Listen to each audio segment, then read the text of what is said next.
Децении наназад многуми на попусто се обидуваа да го симнат Голф од европскиот престол, но сега изгледа конечно дојде време тој да отстапи.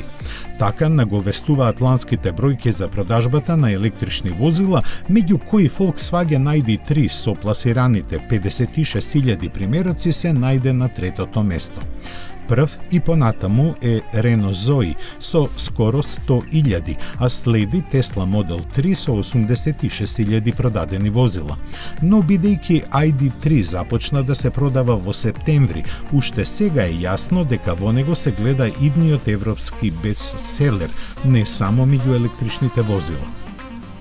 Директната негова споредба со Голф во декември вели дека заостанува само за влакно. Разликата во овој месец е 2000 продадени возила помалку.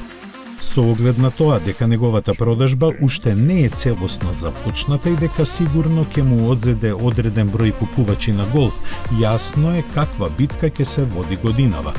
Револуцијата започна и нема сомнеж дека Европа е подготвена за електрификацијата, но останува прашањето како аналитичарите не можеа да предвидат дека ако не повеќе, тогаш постојат еднаков број купувачи подготвени да платат 50% повисока цена за ID3 отколку за Голф.